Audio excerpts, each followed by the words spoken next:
how Florida culture changed the landscape of the Vietnam War, today on Florida Man Rides. It may not look like much, but as far as airboats go, this hull is a legend. Early on in the Vietnam War, the Viet Cong relied heavily on motorized and paddled sampans to move troops and supplies throughout the canals, streams, swamps, rivers that were abundant in Vietnam, particularly in the Mekong River Delta. Because U.S. boats had trouble navigating the waters of the Mekong Delta, the region quickly became the home of the many Viet Cong strongholds and logistic bases. Now, in 1961, the U.S. Navy brought airboats and pump jet boats to Vietnam for testing, and they found that the airboat outperformed the jet boats in all aspects except for one. That was noise, which I can relate to. In spring of 1964, U.S. Special Forces advised an express need for a fast, shallow draft boat capable of carrying 4 to 5 troops plus crew-served weapons that can negotiate marshes and rice paddies at speeds up to 20 miles per hour. The Commander-in-Chief of the U.S. Pacific Command approved the request on June 19, 1964, and ordered 6 airboats from 2 commercial manufacturers. One manufacturer was from the Susquehanna Danville Airport of Danville, Pennsylvania, and the other one was from our very own Hurricane Fiberglass Production Company of Auburndale, Florida. The Danville Airport's model was called the Skimmer, and the Hurricane's model was called the Aircat. The Army finished the evaluation in 1965, and the Aircat was the hands-down winner in all categories except for deep water maneuverability, where the Skimmer just barely nudged it out. The Aircat was 17 feet long and 7¼ foot beam. The hull was made of 5 layers of fiberglass with a semi-catamaran fore and flat-bottomed aft. The Aircat was powered by a Lycoming 0360, or in layman's terms, a carbureted Lycoming 180.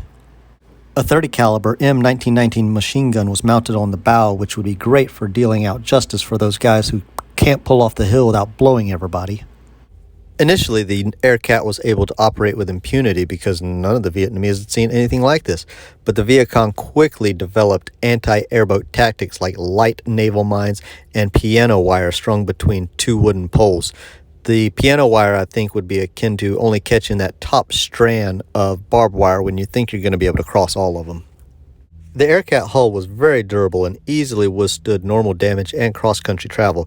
It was much sturdier than the wooden sampans used by the Viet Cong.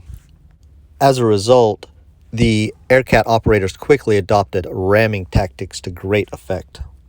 The major downside of the Aircat and any airboat is the level of noise. Now, level of noise was also used as a psychological warfare tactic, as 1 airboat or 2 airboats sounds just the same as 100. You can't tell what size force is coming down on you. Used in conjunction with a helicopter, the Viet Cong had absolutely no idea what was coming at them. In August of 1970, the Aircat was deemed an excess, indicating that they wanted to dispose of them in response to the decreased operational requirements caused by President Richard Nixon. So by December 1970, the Army finished transferring the majority of its Aircats back to the South Vietnamese forces or parties back continental stateside, but some Aircats remained in service until 1972. Many Aircats returned to the United States, where they became widely used for civilian recreation, that's me, commercial jobs, and environmental conservation. Estimating the number of military Aircats that ended up being transferred to civilians is difficult because Hurricane produced several civilian versions of the Aircat alongside the military model. Between the military and the civilian models, over 800 Aircats were built. Some civilian Aircats are still in use today. Funny enough, as I was putting this video together, one popped up on Facebook for sale. Airboat hull development and design has come a long way since the Aircat, but riding one of these things would be riding a piece of history. Alright, so of course Hurricane won the contract bid over the Danville Airport airboat design. It was almost a given. Let's look at the criteria. Shallow water navigation. That's Florida airboat riding all day long. In the mid-90s, my grandfather bought one of these for me to learn how to drive on. It was powder blue and ugly as sin, but the darn thing was almost unsinkable. I asked my grandmother to try to find one of the pictures of my Aircat but it never happened. She ran out of steam. It is what it is. It had the Lycoming 180 on it, carbureted, and the power to weight ratio, it was way underpowered for what it was. But like I said, it was darn near unsinkable, so it was good to learn on. Those dual catamarans up front, you get those dug in the water and you're turning whichever way you're going, you know. When they dig in, you're going. So I think this airboat, this design, was a wonderful representation of what Florida can do when given a challenge, when given criteria.